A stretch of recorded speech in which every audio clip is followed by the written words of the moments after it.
RCN. Le son de la différence. Réussite éducative sur RCN, animé par le clown Chamallow et David Richard. Et le clown David Richard. Bonjour à tous, réussite éducative comme annoncé la semaine dernière, et vous retrouverez la vie associative la semaine prochaine. On est très content de vous retrouver, chers auditeurs. On va enchaîner cette émission avec la semaine dernière. Vous verrez, c'est une continuité au niveau des thèmes. Je vais commencer par 2-3 petites annonces, mais super rapides, parce que là, David, t'as fait fort aujourd'hui. Autant des fois, non, des fois tu m'as déçu, mais alors là, on a un super plateau.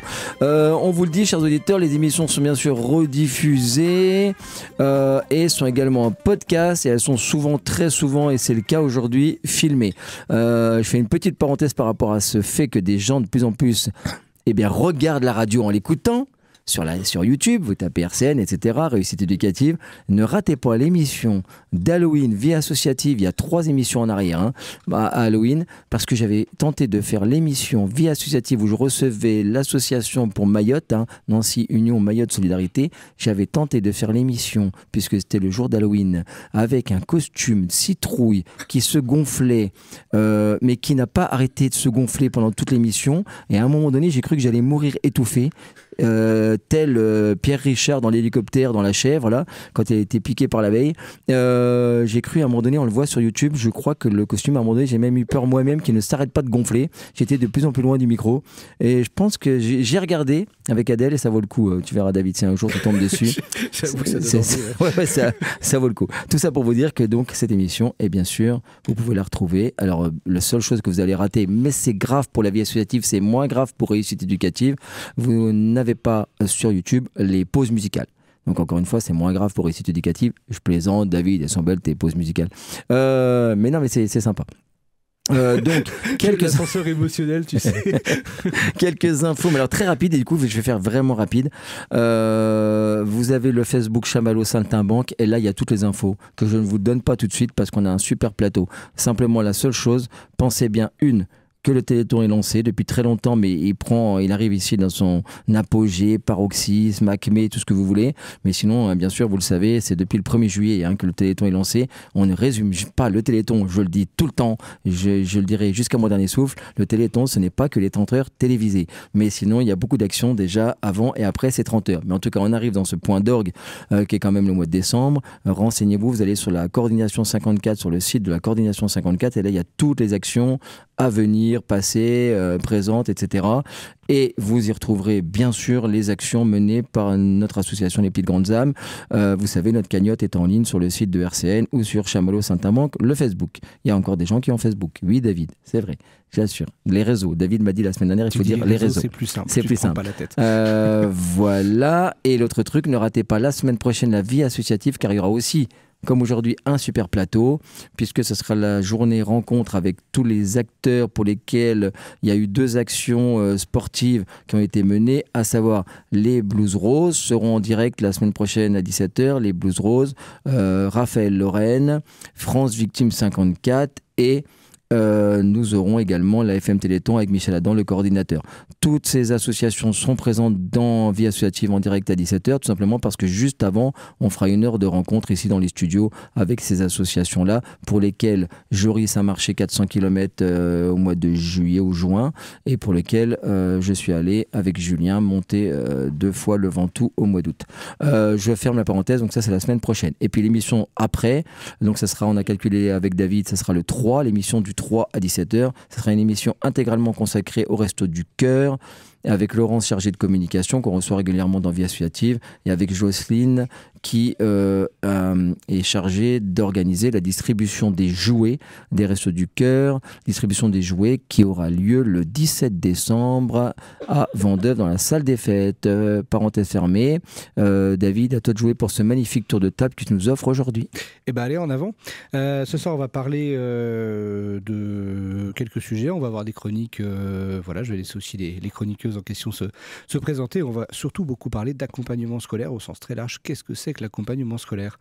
On va effectivement faire un petit tour de table. Alors, on va commencer en fait par ce monsieur qui se trouve là, en le remerciant parce qu'il a décalé une réunion pour pouvoir être là, et c'est super gentil de sa part. Donc du coup, il a le privilège de commencer le tour de table.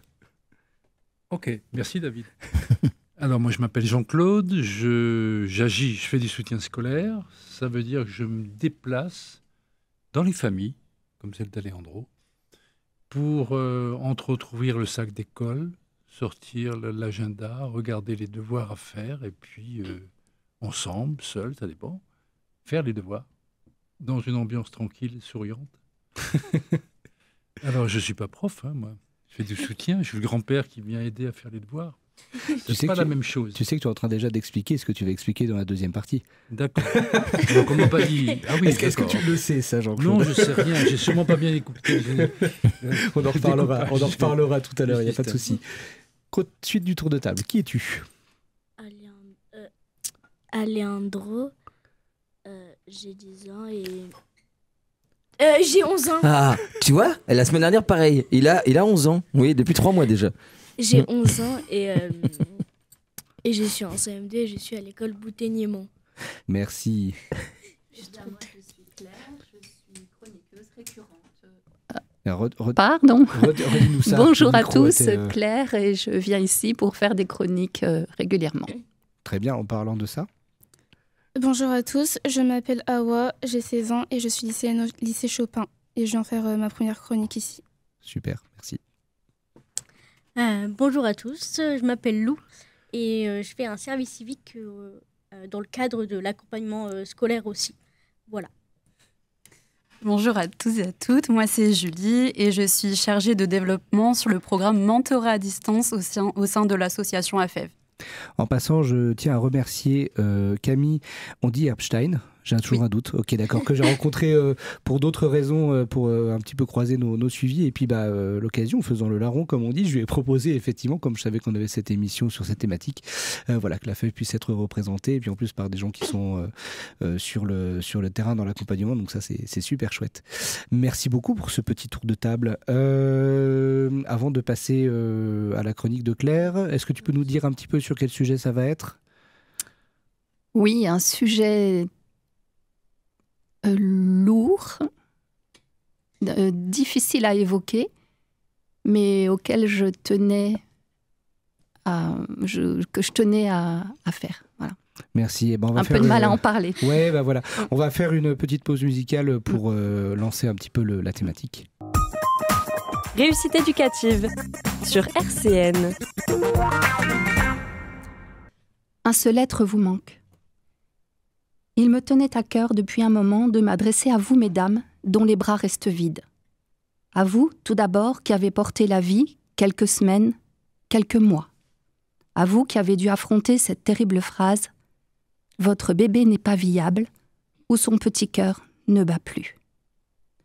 Vous avez dû avaler ce fichu cachet et puis parfois même, vous avez dû porter votre bébé sans vie pendant de longs jours pour finalement devoir en passer par le bloc opératoire et les mains du chirurgien, ou même subir un véritable accouchement.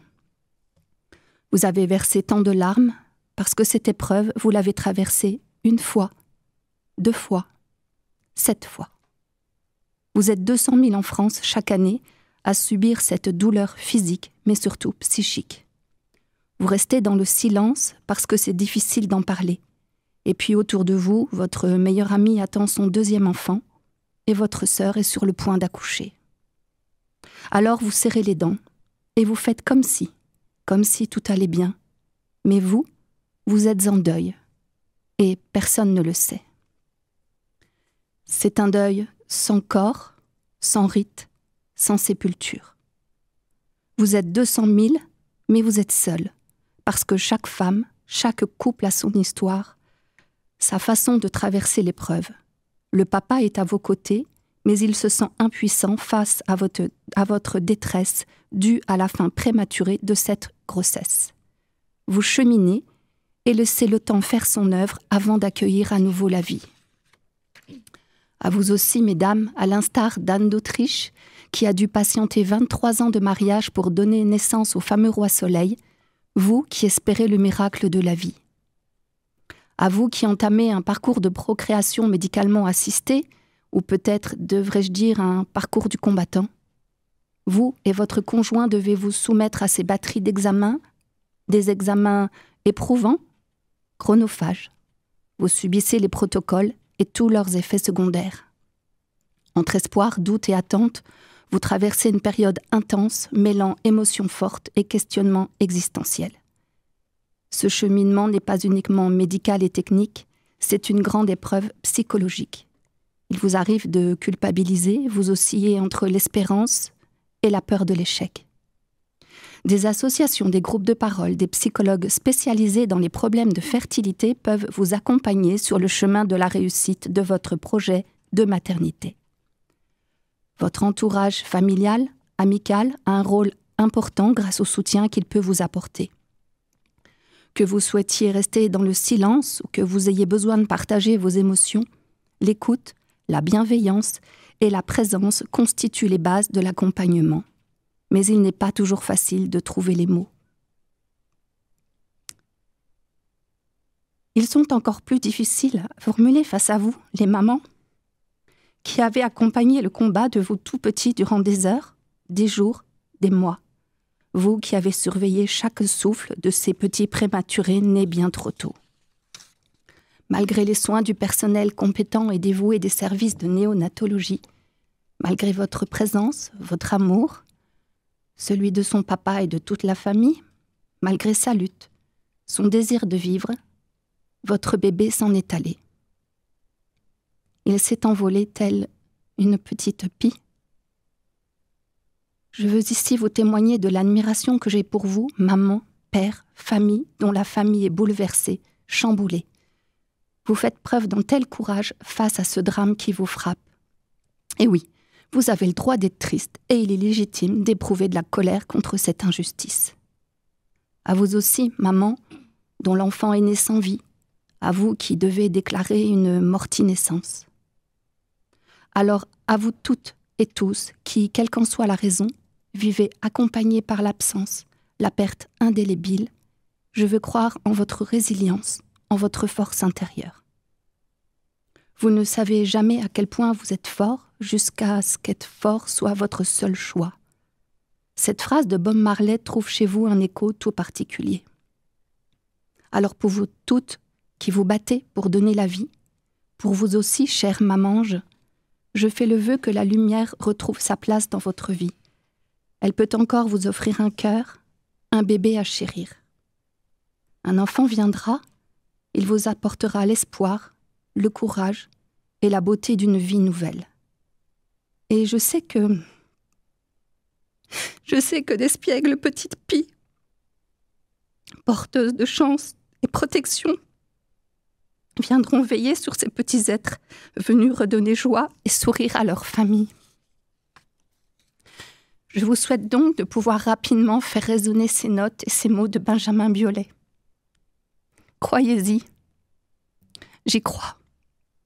Si tu aimes la marée basse, mon enfant, le soleil est sur la terrasse et la lune sous le vent. Si l'on perd souvent ta trace dès qu'arrive le printemps, si la vie te dépasse, passe mon enfant. Ça n'est pas ta faute, c'est ton héritage. Et ce sera pire encore quand tu auras mon âge. Ça n'est pas ta faute, c'est ta chair, ton sang. Il va falloir faire avec, ou plutôt sans. Mon enfant.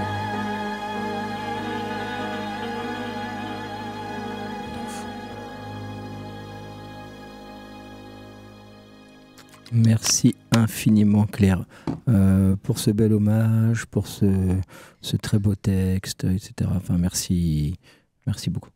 Merci à vous de m'avoir donné la possibilité de m'exprimer sur ce sujet qui me tenait tant à cœur pour plein de raisons. Merci à toi. Je voudrais malgré tout donner des petites références sur un livre qui a été écrit par une femme, je crois qu'elle habite à Toulouse. Elle s'appelle Mathilde Lemiel et elle a écrit « Mais presque petit rien ».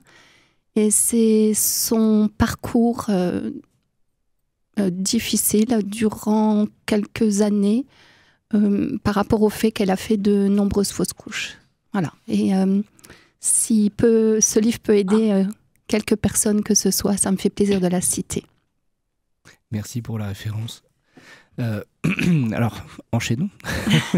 Non, en fait, j'enchaîne pas tant que ça parce que sur une expérience personnelle, je tiens à remercier aussi des gens en fait qui font un boulot impressionnant en l'occurrence à la maternité à Nancy. Voilà, moi, j'ai mon fils qui s'en est sorti. Je fais partie de ceux qui ont eu, enfin, il fait partie au premier chef de ceux qui ont eu de la chance, mais il y a eu 3 premières journées qui ont été, on savait pas. C'est ça en fait, ouais. Et le personnel de la maternité à Nancy en réanimation a été exemplaire. Voilà. Donc c'était un petit hommage que je voulais leur faire en passant parce qu'ils nous ont sans eux ça aurait été plus compliqué. Oui. Au-delà du médical, de l'acte médical, mais sur la relation avec les parents qui attendent. Merci beaucoup. Et merci pour le beau texte. Merci à vous. Et je me permets parce que la lumière arrive et j'avais exprimé ma joie lorsque mon petit Arsène est né l'année dernière. Et là, j'ai une petite Pia qui est arrivée. Voilà. Donc, bienvenue à toi, ma bichette. Tous nos vœux de bonheur. Merci. Une petite bienvenue. Oui. Chamallow, tu voulais... Non, mais moi je peux pas, je laisse le silence, on va faire la transition, on en reparlera je pense hors antenne, ça nous a tous bouleversés. Voilà, je repensais en t'écoutant à de nombreux textes de Hugo qui a perdu Léopoldine, voilà, bien sûr, et puis Juliette Drouet, l'amour de sa vie qui a aussi perdu sa fille, Claire Pradier, etc. Je pensais à tout ça, puis quand David m'avait un peu dit, on a préparé rapidement comme ça au téléphone, donc un peu le thème, je repensais, il y avait un livre sur la table de chevet de ma maman, un livre qu'elle rachetait régulièrement parce qu'elle devait l'égarer, je pense, et c'était un livre, dessus il y avait une marguerite et qui s'appelait Lettre à un enfant jamais né. Et je ne l'ai jamais ouvert ce livre, je ne connais pas du tout, donc je ne suis pas en train de faire de la pub ou quoi, je ne sais pas ce qu'il y a à l'intérieur, mais c'est ce livre posé par ma mère qui est une mère avec un grand M, qui a eu 7 enfants, qui ne vivait que pour ses enfants et tout, mais comme toutes les mères d'ailleurs, mais simplement de ce livre-là, pour l'enfant que j'étais, je l'ai vu souvent et très petit, ce titre était pour moi mystérieux, énigmatique, je sentais qu'il était profond, qu'il c'était peut-être une angoisse chez ma mère ou quelque chose, enfin voilà, et en t'écoutant, tout ça, je me dis voilà, enfin en tout cas un grand respect à tous ceux, toutes celles, tous ceux qui effectivement sont de près ou de loin touchés par ta chronique, bien sûr, tout mon respect et merci pour ta chronique. Merci. Est-ce que tu as des références d'associations, justement, de groupes de parole, de choses comme ça? Alors, pas sur moi, parce que j'ai pas voulu inonder et je pense que c'était un petit peu difficile pour moi de le faire juste après. Mais éventuellement, je peux en redonner la prochaine fois, oui. Ouais, ça pourrait être intéressant, justement, de passer aussi sur cet aspect-là dans la prochaine émission, ma foi. Oui, avec joie. On t'accueillera avec plaisir. Tu sais déjà de quoi tu parlerais la prochaine fois? Tu as déjà des idées? Alors, il est possible que j'évoque le burn-out parental. Allons-y. Allons-y. Merci beaucoup. On va se délasser les oreilles, l'esprit et le cœur. Parce que t'as fait beaucoup. Ça fait 2 choses, exactement, ouais. Avec une petite pause musicale, je signale que cette chanson, en ce moment, dans la dernière émission, j'ai parlé de ma fille qui m'a fait qui m'a fait redécouvrir Amel Bent avec Ma philosophie. J'avais complètement oublié. Et là, en fait, c'est aussi une chanson qui tourne énormément à la maison et qu'elle aime beaucoup écouter en ce moment. Dorothée. Non, Marguerite, une chanson qu'on entend pas mal d'ailleurs en ce moment. Je l'ai pas découverte du tout. Que j'aime beaucoup parce qu'en fait, il y a un aspect, féministe certes, mais c'est pas tant ça qui est le centre de l'histoire, mais il y a une espèce de tendresse amusée pour les hommes, tout en expliquant qu'on peut aussi s'en passer. Jusqu'à 18h, réussite éducative sur RCN, animée par Chamallow et David Richard. Voilà. Sans transition, parce qu'on a encore beaucoup de choses à écouter. Vous êtes bien, réussite éducative. Et c'est parti. Alors, hop là, à chaque fois que tu fais ça, je reprends pour faire. Non, en fait, c'est pas parti. Le robot, à chaque fois. Et finalement. On va se tourner vers Awa qui va nous parler, qui va introduire la thématique de l'accompagnement scolaire. C'est ta première chronique. Juste pour redire, toi, tu te projettes comment, toi, professionnellement?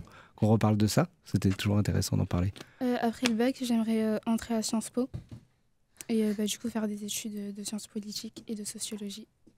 Ce qui va nous expliquer la raison pour laquelle tu as introduit notre sujet. Je te laisse la parole. Pense à bien te mettre devant le micro, c'est ta première chronique. Je sais qu'elle est formidablement bien écrite. Passons à la parole. Récemment, j'ai fait une immersion à Sciences Po où j'ai suivi des cours. L'un d'eux portait sur la sociologie de l'éducation. On y a étudié les différentes stratégies d'éducation dans les classes populaires, moyennes et aisées. C'est de là que je me suis appuyée pour écrire cette chronique. Une des causes des difficultés scolaires souvent oubliées, c'est le capital culturel et les connaissances scolaires des parents. Tous les parents ne peuvent pas aider leurs enfants dans les devoirs à la maison et cela crée un désavantage qui peut accentuer les difficultés. Pour répondre à ce problème, il existe un dispositif appelé Devoirs faits. On reste 1 heure de plus après les cours pour faire ses devoirs avec l'aide de professeurs. J'ai participé au collège, ça m'a beaucoup aidé parce que j'avais un temps dédié uniquement aux devoirs, avec parfois des enseignants qui avaient donné l'exercice. Mais c'est seulement 1 ou 2 heures par semaine, ce qui n'est pas suffisant pour certains. Et certains élèves ne travaillent pas, ce qui influence le groupe. Donc selon moi, même si Devoirs faits est utile, ça n'impacte pas vraiment la motivation et le manque de régularité dans le travail personnel. Il arrive aussi que les enfants aient du mal à repérer les difficultés de leur enfant. Par exemple, ma mère ne connaissait pas le trouble du déficit de l'attention avec hyperactivité et c'est seulement à 15 ans que nous avons commencé le diagnostic. Dans mon cas, ça n'a pas été trop handicapant, mais pour d'autres, ça peut provoquer de vraies difficultés. Pour ces situations, il y a le PAP, projet d'accompagnement personnalisé, mais en avoir un peut parfois être stigmatisant et être la cause de moqueries. Au collège, j'ai vu que ça affectait beaucoup la motivation. Certains élèves refusent l'aide par peur d'être étiquetés. Pour beaucoup, l'école n'est pas une priorité dans le milieu où ils grandissent. Par conséquent, ils sont moins informés sur les études supérieures. Beaucoup ne savent pas, par exemple, ce que sont les classes préparatoires. Et s'il n'y a pas de projet clair, il devient plus difficile de faire des choix et de se motiver. Des associations comme l'AFEV proposent un mentorat gratuit par des étudiants bénévoles. Cela permet non seulement d'aider en cas de difficultés scolaires, mais aussi de motiver les jeunes grâce à un suivi régulier et une vraie relation. Ou encore les cordées de la réussite, un dispositif auquel je viens de m'inscrire. Il met en lien des lycéens avec des étudiants pour les accompagner dans leur parcours d'orientation et les encourager à viser plus haut. Tous les dispositifs que j'ai présentés, aussi utiles soient-ils pour certains, ne conviennent pas à tous les profils d'élèves en difficulté. Ceux qui ne peuvent pas être aidés de ces façons, mais qui rencontrent pourtant des difficultés scolaires, se retrouvent un peu délaissés et souvent classés parmi les mauvais élèves. Mais je pense que ces difficultés ne sont pas individuelles, mais qu'elles reflètent une défaillance du système scolaire. Le rapport à la culture joue aussi un rôle énorme dans la réussite scolaire. Les classes populaires ont leur propre culture, souvent centrée sur les arts de masse. Pourtant, l'école valorise une culture dite plus scolaire, considérée comme supérieure, et tend à dévaloriser celle d'une grande partie de la population. Dans les classes plus aisées, cette culture scolaire est transmise naturellement par l'entourage, les activités extrascolaires ou l'école elle-même. C'est une stratégie d'éducation qui n'est pas accessible aux classes populaires, faute de moyens ou de familiarité avec cette culture. Et c'est là que naît parfois un rejet de l'école, parce qu'elle ne parle pas le même langage et qu'un fossé se creuse entre le monde scolaire et la réalité. Merci pour votre attention. Merci à toi, en fait, pour ta chronique. Elle est bien, tu vois, c'est ce que je disais, parce que je trouve que ça donne un point de vue un peu synthétique sur tout ce qu'on va aborder juste après. Et puis en plus, tu rentres quand même dans des notions qui sont assez pointues, et ça fait du bien un peu aussi. Et en plus, tu donnes ta position. Et tu donnes ton avis, et ça, c'est encore plus intéressant, je trouve. Petit rebond, Chamallow ? Non, c'est juste que en t'écoutant, là, quand tu parlais de PAP, alors les PAP, les PAI, etc., eh bien, mine de rien, en abordant ce sujet, tu rejoins une question que j'avais posée à Alejandro la semaine passée quand on évoquait les classes Ulysse, et tu rejoins une de mes réflexions, c'est-à-dire savoir que c'est assez étrange. Tu parlais de moquerie, des choses comme ça. C'est étrange, tu vois, on est dans une radio dont le slogan c'est le son de la différence, et finalement je crois qu'il serait temps que tout le monde comprenne que finalement nous sommes tous différents, chacun a une différence et que voilà, c'est ça, apprendre à vivre avec les différences des autres, de chacun. Enfin bref, on prêche dans le désert, mais ça serait tellement bien tout ça. Hein. C'est pareil, on parlait de la pédagogie différenciée avec David la semaine passée. C'est vrai que c'est bien de comprendre qu'un groupe classe, ce n'est jamais que l'addition de multiples singularités. Et que la beauté, c'est justement de vivre avec la singularité de chacun, des autres aussi. Et merci en tout cas à toi pour cette belle chronique. Voilà. N'hésite pas à intervenir par la suite si tu le souhaites dans la discussion. Lou, je ne me trompe pas. Rebondir du coup Rebondissons. Ce que vous disiez sur les deux, puisque moi je viens de finir mon master pour être professeur des écoles. Donc ça me touche en tant que professionnel, mais en tant que personnel aussi du coup. Parce qu'effectivement, on voit encore la différence dans l'éducation nationale comme quelque chose de trop particulier et de quelque chose de à côté, même si on fait des efforts pour que ça soit de plus en plus inclus, etc. On voit quand même que ça impacte les élèves sans que nous, forcément, on le veuille. Mais on a une place très particulière de la différence, du différent, du handicap, etc. Et je trouve qu'il y a beaucoup de travail à faire sur ça. Et c'est complexe, mais ça s'améliore, mais il y a encore énormément de boulot à faire ça. Donc je trouve que c'est génial de pouvoir en parler en radio et de mettre doigt là-dessus. C'est vrai qu'en parlant des singularités, je crois qu'on peut rendre hommage aux enseignants qui sont là pour les élèves, notamment dans les classes Ulysse, les IME, qui font un travail formidable auprès des autistes, auprès des enfants trisomiques, auprès des enfants différents. Et je pense que c'est parfois difficile. Pour l'inclusion, c'est pas toujours possible, en fait. Il y a des cas trop particuliers, non, où en fait, c'est mieux pour l'enfant d'être dans une classe Ulysse que d'être en inclusion parce que c'est pas possible pour lui, parce qu'un enfant dans trop de bruit, c'est pas possible. Et puis un enfant qui fait trop de bruit pour les autres, c'est compliqué pour l'enseignant, pour les enfants. Et alors oui, c'est vrai que l'inclusion, c'est quelque chose de formidable, mais c'est pas toujours applicable.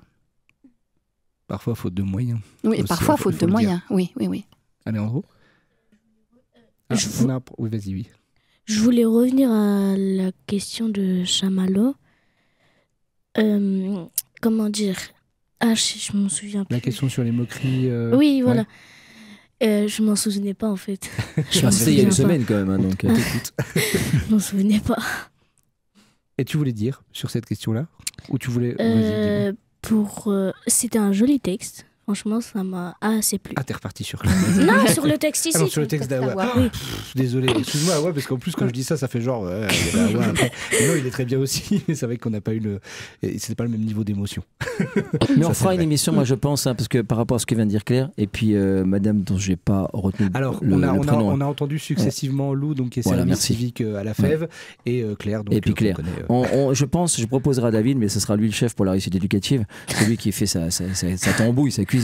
Mais une émission sur l'intégration, parce que par rapport à ce que dit Claire, et je parlais de pédagogie différenciée, ça nous concerne nous, les pédagogues ou les enseignants ou les adultes en général, nous aussi, de nous remettre en cause en permanence et de ne pas fonctionner par cliché, parce que je te rejoins totalement, j'ai connu une époque où il y avait ce cliché de l'intégration comme une sorte de mot-clé. Et du coup, j'ai connu des personnes, pour des raisons personnelles, qui avaient des problèmes visuels, qui étaient en intégration, mais qui du coup avaient des difficultés à s'en sortir parce que le fait de vouloir absolument faire l'intégration, finalement, ils étaient un peu seuls aux intercours et puis des difficultés à suivre. Et d'autres qui restaient dans des centres un peu plus fermés, type Santi-Fontaine, etc., mais qui du coup réussissaient beaucoup mieux après quand ils allaient en études supérieures, parce qu'ils avaient eu dans ces endroits peut-être pas du tout intégrés, finalement, les outils nécessaires après à la réussite en études supérieures, et parce qu'ils n'ont pas été confrontés aux difficultés de cette fameuse intégration qui était devenue comme une sorte de cliché, mais qui en mettait beaucoup en difficulté finalement, parce qu'il y avait beaucoup de choses à gérer en même temps, sans avoir tous les outils nécessaires, à devoir gérer. Et pourtant, on disait, oui, mais c'est l'intégration comme une sorte de Dieu, un truc saint, hein, l'intégration, sans voir qu'on en mettait en difficulté, alors que de temps en temps, être un endroit qui permet de bien gérer la situation, les particularités, pour ensuite, après peut-être, avec tous les outils nécessaires, mais finalement, comme on veut toujours appliquer des espèces de clichés qui tout d'un coup sont là, alors il faut, parce que sinon, maintenant, vous vous rendez pas compte, c'est l'intégration, c'est vraiment ça. Pas du tout. Des fois, ça complique la vie, et je pense que c'est bien que nous aussi en tant qu'adultes on se dise tous les matins attends, on va nuancer, une intégration nuancée, on va voir, plutôt que de vouloir appliquer à chaque fois des concepts alors que finalement ça peut accentuer des difficultés pour certains ils sont pas adaptés, ça irait pas, hein, je sais pas ce que tu en penses, mais faut pas fonctionner par cliché, quoi.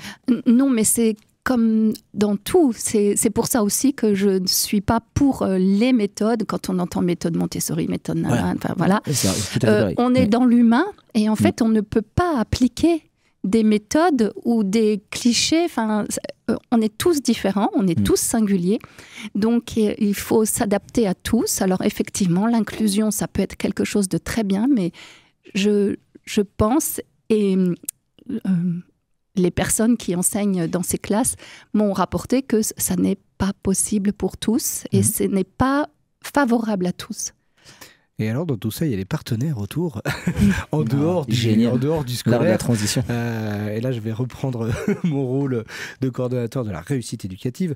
En quelques mots, non, on a un certain nombre de mots que tu choisiras, Jean-Claude. Jean-Claude, en fait, toi, tu travailles du coup à la réussite éducative de Maxéville. On s'est rencontrés, je crois que tu avais répondu à une annonce à l'époque, hein, il y a déjà plusieurs années, qu'on avait mis, disant qu'on cherchait des gens pour faire ces interventions. Je redonne juste le cadre, hein, quand même. On est sur des interventions. Alors je pense qu'au niveau de la FEV, vous aurez la même approche aussi là-dessus. On est sur un peu plus que juste arriver et faire les devoirs, parce que tu as été très modeste tout à l'heure quand tu l'as présenté, mais en réalité, souvent ce que je vais demander, et le besoin en réalité, d'ailleurs c'est pas ce que je demande, c'est le besoin, est un petit peu plus compliqué que ça. C'est pas toujours le cas, mais ça peut être le cas. Nous, l'intérêt de tout ça, c'est effectivement de pouvoir avoir des gens qui ont... comment dire, moi en termes de recrutement, là t'es tout seul encore cette année d'ailleurs, en termes de recrutement, j'ai besoin de gens qui ont à la fois une sensibilité justement sur cette intervention à domicile, qui ont une capacité à faire des retours sur ce qu'ils constatent à domicile. Moi, je demande effectivement aux personnes de faire, je te laisserai quand même un peu expliquer ça, mais de faire comment ce retour se fait et à qui. Voilà, c'est rémunéré. Alors effectivement, on fait pas fortune avec, mais comme alors je dis pas ça, hein, je sais qu'au niveau de la FEV, vous êtes sur un bénévolat. Moi, il se trouve que je peux rémunérer une personne, c'est pas la folie non plus. Mais je trouve que c'est important, parce que je demande un petit peu plus que juste ouvrir le cahier. Et j'imagine que tout le monde le ferait si tout le monde pouvait le faire. On est d'accord, je me tourne vers les gens qui sont autour de cette table. Voilà. Est-ce que tu peux redonner un peu le cadre de ton intervention, toi en général, et puis on écoutera aussi du coup Alejandro qui nous racontera comment ça se passe avec toi, parce que ça m'intéresse beaucoup. Moi, j'interviens dans les familles. Ça, c'est un point clé, parce que ça veut dire qu'il y a une espèce d'apprentissage, qu'il y a une continuité entre l'école et ce qui peut exister à la maison, que le sac d'école n'est pas l'ennemi, que l'apprentissage, la mémorisation, c'est... Je n'osais pas toucher le micro. La mémorisation, c'est un processus dynamique. C'est pas juste une couche par couche. Et le rêve que j'ai, on n'y arrive pas toujours, hein, c'est qu'en quelques semaines, en quelques mois, la confiance s'établisse, évidemment, mais que petit à petit, c'est une méthode qui se met en place. Dans le fond, qu'il y a des devoirs qui ne soient pas tout à fait faits le jour J, ce n'est pas la notion importante. C'est mieux, mais ce n'est pas clé. L'important, c'est que Alejandro se mette à faire ses devoirs avant que j'arrive, qu'on en discute, qu'on voit comment tu as pu aborder le sujet, les maths, les additions, le texte à lire, etc. De telle façon que, à terme, aussi vite que possible, mais des fois c'est lent, tu sois autonome. Alejandro soit autonome. Je le cite parce qu'il est juste à côté de moi, donc c'est facile. Alors chaque enfant est différent. Et la relation avec la famille aussi est tout à fait différente. Ça, c'est clair. Ouais, clairement. Ça pèse énormément. Je ne sais pas si tu veux reprendre là-dessus ou... Non, mais il n'y a pas grand-chose de plus à en dire. Et puis effectivement, on ouvrira un petit peu l'expérience au niveau de la FEV qui est, j'imagine, en partie similaire et puis aussi un petit peu différente parce que vous avez vos propres façons de fonctionner. Après, moi, je reprécise quand même que je demande à Jean-Claude systématiquement à chaque intervention, et quand il y a d'autres intervenants, certaines années, c'est le même principe pour tout le monde, de faire un compte-rendu à chaque intervention de ce qui a été fait en quelques lignes, de comment ça a fonctionné, éventuellement de l'état d'esprit. Voilà, aujourd'hui, c'était une bonne séance. J'ai trouvé un peu triste, il doit y avoir quelque chose, ou voilà.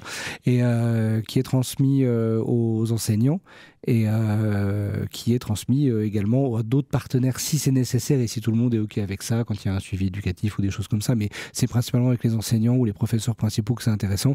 Et après, effectivement, les enseignants jouent le jeu ou pas parce qu'ils peuvent ou parce qu'ils peuvent pas, hein, parce qu'ils ont le temps d'eux ou ils n'ont pas le temps. C'est vrai que c'est intéressant quand il y a un dialogue qui s'établit avec les enseignants, si je ne dis pas de bêtises. Mais je vois Alejandro qui lève la main. Est-ce que tu veux parler de justement quand Jean-Claude vient à la maison, comment vous travaillez? En premier, on faisait les maths, si je me trompais pas. On faisait les maths avec... on faisait les maths. Après, on faisait un livre. Je sais pas si tu t'en rappelles. Si tu t'en rappelles. On faisait un livre qui s'appelait... Je sais plus c'est quoi son nom. Mais c'est important que tu parles de ça, justement, l'histoire du livre. Je sais que Jean-Claude, il y tient pas mal et c'est... Vas-y, je te laisse continuer. Je m'en souviens plus c'est quoi... c'est quelqu'un qui s'est crash. Enfin, son bateau, il est tombé. Enfin, t'as capté. T'as capté. Il y a un naufrage, c'est ça? C'est Robinson. Oui, d'accord. Robinson. D'accord. Après, voilà, on a fait le livre après quand c'était... je crois que c'était quand c'était les vacances. Je crois que c'est... Oui. C'était au mois... Ah, je m'en souviens plus. C'est pas très grave, Alejandro, tu sais. C'est pas grave. Quel que soit le mois, le travail reste le même. J'étais partie en vacances, après j'étais revenue. J'étais revenue en France. Après, j'ai pris un peu plus de vacances que prévu. C'est le temps de me reposer parce que c'était un long voyage. Clairement.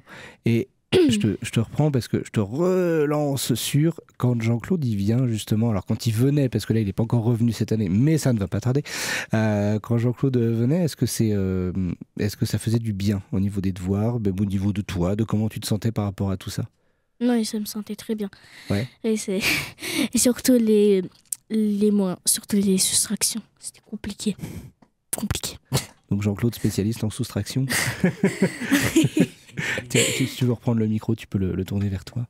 Oui, merci Alejandro. Juste pour réagir sur la relation, moi aussi, dans les petits résumés que je fais après chaque intervention avec les profs, j'ai beaucoup de chance parce que maintenant les profs répondent brièvement parce qu'on n'a pas trop de temps non plus.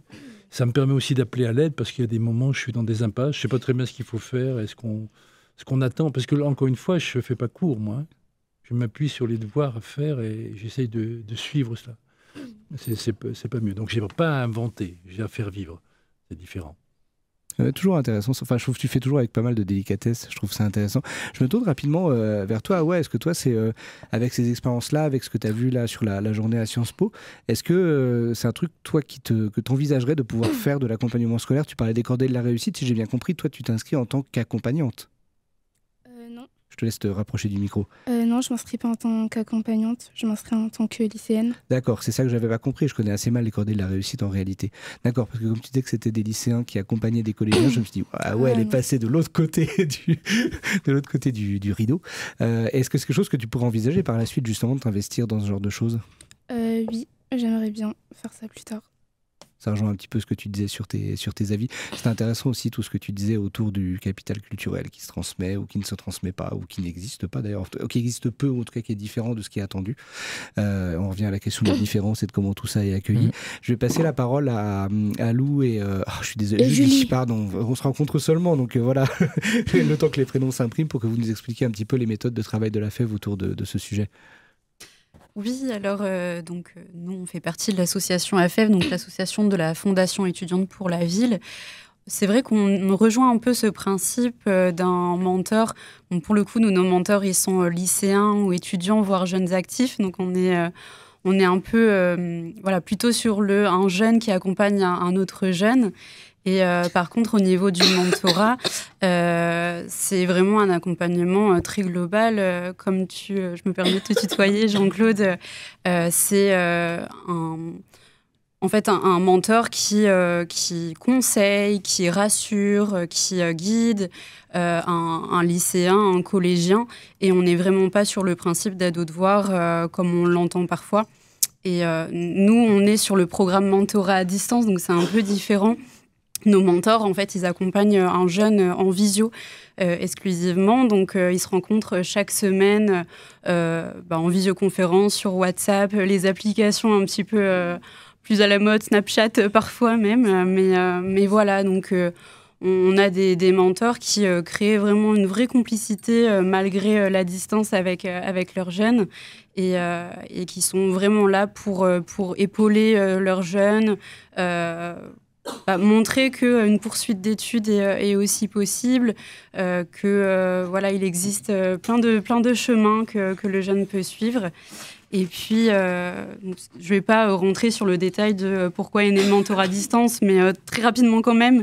En fait, à la FEV, on proposait à la base du mentorat en présentiel.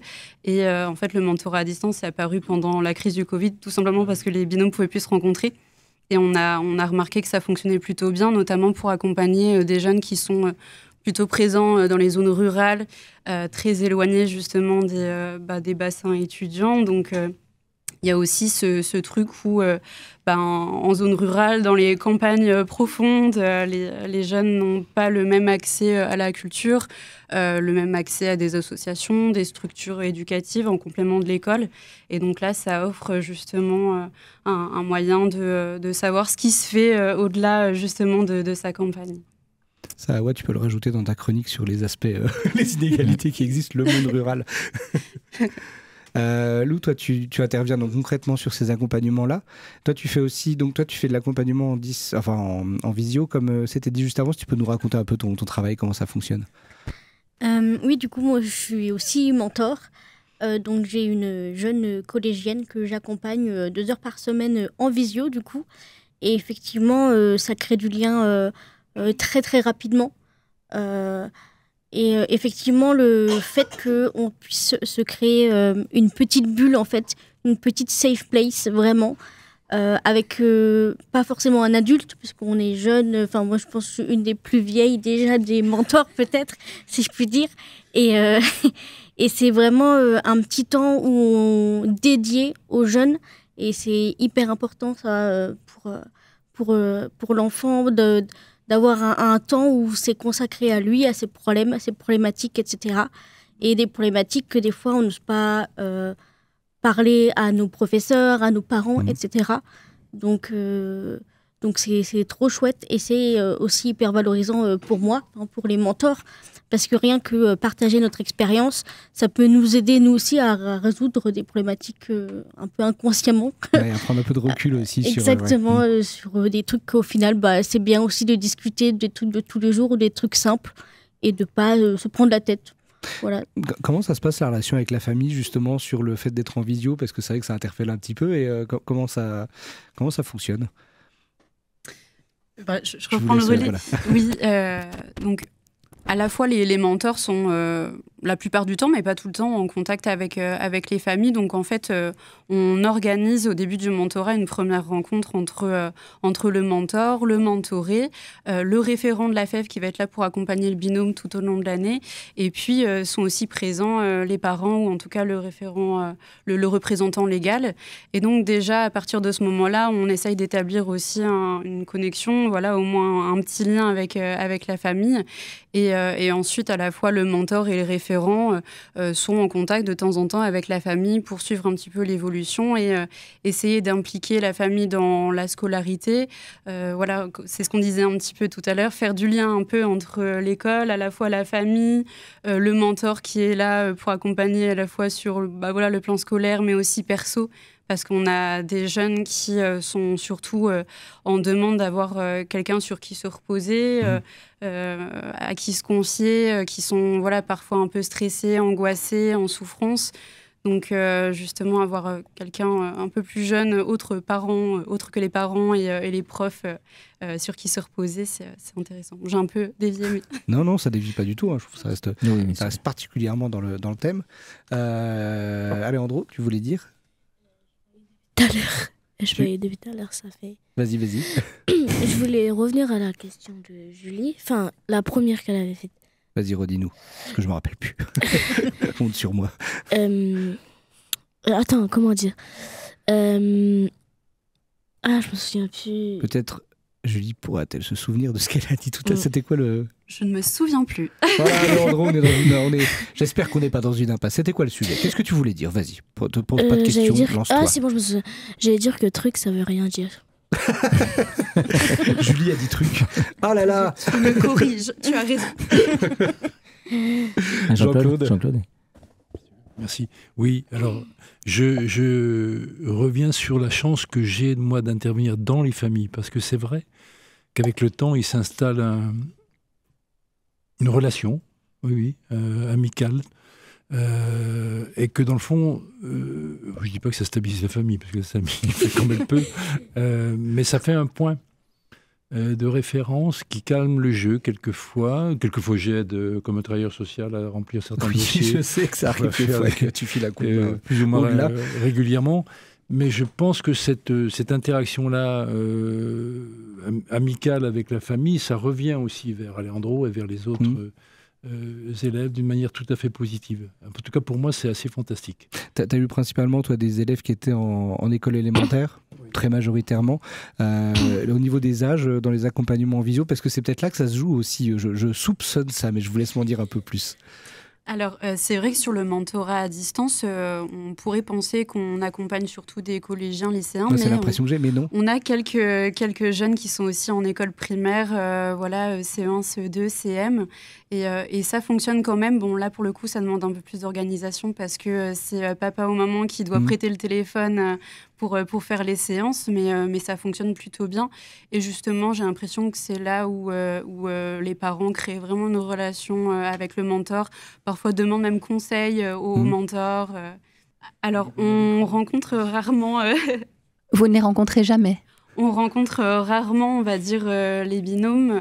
On essaye d'organiser, parce que nous, on est présents sur Nancy avec mes collègues, donc on essaye d'organiser des moments de rencontre dans l'année avec nos mentors et nos binômes de Lorraine, on va dire, parce que c'est le plus simple. Mais comme on intervient sur toute la région Grand Est, voire aussi Bourgogne-Franche-Comté, ça fait un petit peu Ah oui, route. effectivement. Il y a des questions d'échelle qui se posent aussi, voilà, Alejandro. Et je te préviens tout de suite, je te laisserai un petit peu conclure sur le sujet, parce que toi, Awa, tu as un regard d'ensemble sur tout ça et tu as introduit ça avec un regard d'ensemble, donc ça m'intéresserait de voir si toi, tu as une conclusion à faire là-dessus. Je te le dis à l'avance, parce que je suis grand prince. Alejandro. Je veux dire, c'est quoi votre plus grande peur? Moi, ma peur, c'est de mourir. Ouh là là.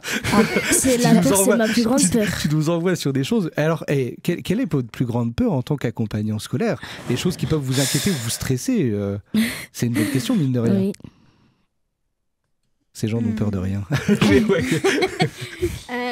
Est-ce que peur, c'était un vrai mot? Est-ce que c'est le bon mot à mettre dessus? Je sais pas, mais moi, personnellement, c'est cette espèce de pression de pouvoir créer le bon lien avec la jeune, vraiment créer ce cadre dédié à lui, où il se sent à l'aise de parler, etc. On sait que quand on est au collège-lycée, on traverse tellement de batailles entre l'adolescence, etc. C'est toujours des périodes pas simples, et des fois, rien que de nous partager notre expérience, c'est déjà très libérateur. Ça apaise aussi, je pense, pour tout le monde. Pour tout le monde, au final. Donc, peut-être cette peur de bien faire, de vouloir aider concrètement. Ouais. Surtout que nous, on a du coup, par écran, je trouve ça à la fois très compliqué, parce qu'on a le lien, mais pas physique, on va dire.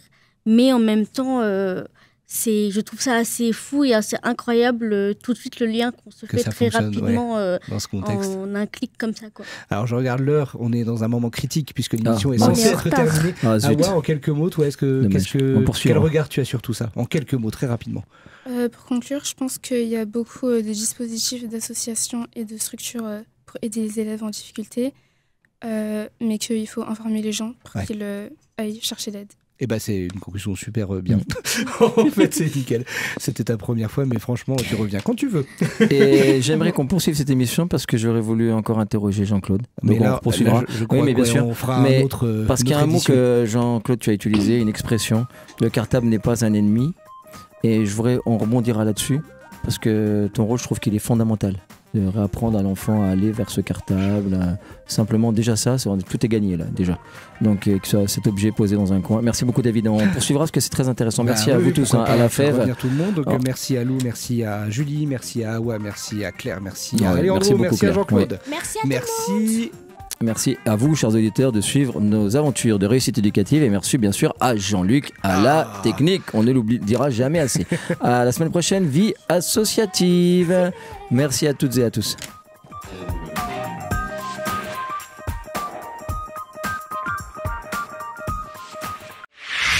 RCN, www.rcn-radio.org